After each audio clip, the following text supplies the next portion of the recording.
Assalomu alaykum hurmatli kuzatuvchilar. Bugun siz bilan tirik organizmlar hayotidagi eng muhim jarayonlardan biri bo'lgan osmos va osmotik turgor hodisasi haqida gaplashamiz. Avvalambor sizga bir savol bersam. Nega bodringga tuz sepganimizdan keyin undan suv chiqadi? Yoki insonlar sho'r suv ichgandan keyin nega ularning chanqog'i yanada kuchayadi? Bu savollarning javobi osmos hodisasida yashiringan. Osmos nima? Osmos bu suv molekulalarining yarim o'tkazuvchan membrana orqali kam konsentratsiyali joydan ko'p konsentratsiyali joyga o'tish jarayonidir. Oddiy qilib aytganda, suv har doim modda kam joydan modda ko'p joyga tomon harakatlanadi. Bu maxsus to'siq orqali amalga oshadi. Bu to'siq, ya'ni yarim o'tkazuvchan membrana suvni o'tkazadi, lekin unda erigan tuz va shakarni o'tkazmaydi, chunki ular yirik molekulalar hisoblanadi. Jarayonda ko'rib turganingizdek, idishda demak yarim o'tkazuvchan membrana tasvirlangan. O'ng tomonda modda konsentratsiyasi yuqori, chap tomonda esa suvning konsentratsiyasi yuqori. Yarim o'tkazuvchan membranadagi maxsus porachalar orqali erigan modda konsentratsiyasi yuqori bo'lgan muhitga suv molekulalari shunchaki diffuziyalanyapti. Bu fizik jarayon hisoblanadi. Boshqacha qilib aytganda, osmos bu suv molekulalarining membrana orqali diffuziya jarayoni hisoblanadi. Yuqorida aytib o'tganimdek, osmos jarayoni tirik organizmlar hayotida muhim ahamiyatga ega bo'lgan jarayonlardan biri hisoblanadi. Bu yerda o'simlik hujayrasi tasvirlangan. Biz bu mavzuni tushunishimizdagi asosiy terminlarni bilib olishimiz kerak. Xo'p, izotonik eritma. Izotonik eritma demak osh tuzining 0.9% konsentratsiyali eritmasi hisoblanib, barcha tirik organizmlar uchun universal hisoblanadi.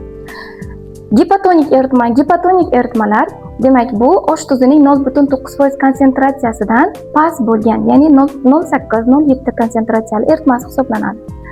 Gipertonik eritma esa osh tuzining 0.9% konsentratsiyali eritmasidan yuqori bo'lgan sho'r muhit hisoblanadi.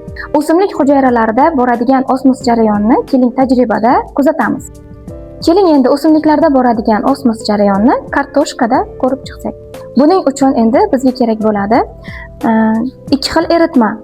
Demak, destillangan suv bu gipotonik eritma vazifasini bajaradi, sho'r suv bu gipertonik eritma vazifasini bajaradi. Va teng kattalikda kesib olingan kartoshka bo'laklari. Bular hammasi bir xil kattalikda kesib olingan. Va bir xil kattalikda kesib olingan mana shu bo'laklarni 4 tasini destillangan suvga,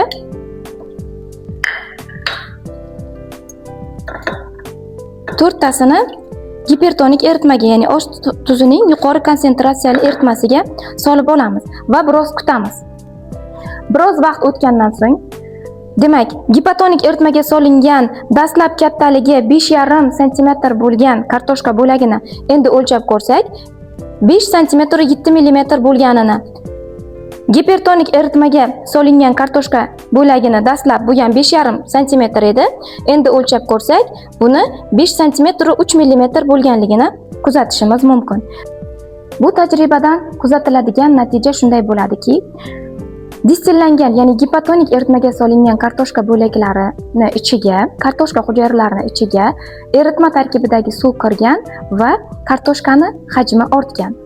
Gipertonik eritmaga, ya'ni osh tuzining 0.9% konsentratsiyasidan yuqori bo'lgan eritmaga kartoshka bo'laklarini solganimizda kartoshkaning dastlabki uzunligidan qisqarganligini ko'rishimiz mumkin. Bu bilan demak kartoshka hujayralarining o'zini tarkibidagi suv eritmaga chiqqanini va hajmi dastlabkiga nisbatan kamayganini kuzatishimiz mumkin. O'simliklarda osmos hodisasini kuzatishimiz ularda boradigan plazmoliz va diplazmoliz jarayoni bilan bog'liq. Piyozning yupqa qavatidan preparat tayyorlab oldim va unga piyoz po'st hujayralari leykoplastlardangina iborat bo'lganligi uchun unga qizil konki buyog'i bilan ozgina ishlov beramiz.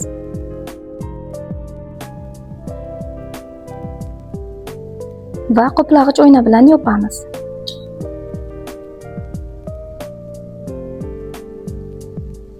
Demak, biz mikroskopda piyoz po'st hujayralarini ko'rgan vaqtimiz tabiiy holatda mana shunaqa ko'rinadi.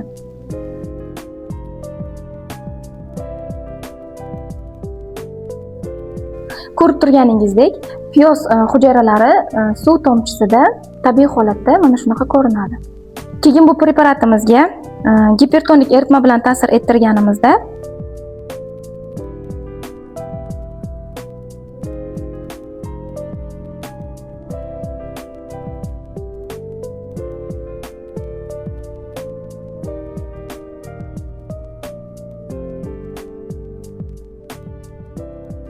gipertonik eritma ta'sir ettirganimizdan keyin hujayrada plazmoliz jarayoni bordi, ya'ni piyoz po'sti hujayrasini vakolasi tarkibidagi suv eritmaga chiqdi va hujayra qobiqlari o'zgarishsiz qolgan, lekin sitoplazmatik membranasini shaklini o'zgartirib bujmayganini kuzatishimiz mumkin.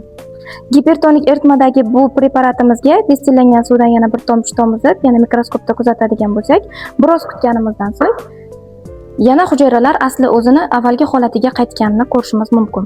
Bu jarayon plazmoliz jarayoni deyiladi.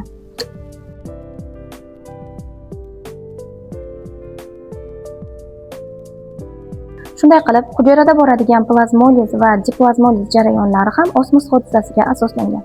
O'simlik hujayralarida qalin hujayra devori bo'lganligi uchun hayvon hujayralaridan biroz farqli kechadi. Ya'ni gipertonik eritma bilan ta'sir ettirganimizda o'simlik hujayrasini hujayra devori qanchalik elastik bo'lib shishsa-da, lekin yorilib ketmaydi. Hayvon hujayralarida esa bunday bo'lmaydi. Gipertonik eritma bilan ta'sir ettirganimizda tashqi muhitdagi suv kirishi natijasida hujayra yorilib ketishi mumkin. Yuqorida aytib o'tilgan ma'lumotlar asosida o'ylab ko'ring-chi aziz kuzatuvchilar, dengizda yashashga moslashgan baliqlarni toza suvda boqishga harakat qilsak, nega ularning hayotida keskin o'zgarishlar paydo bo'ladi? Javoblaringizni izohlarda kutib qolaman.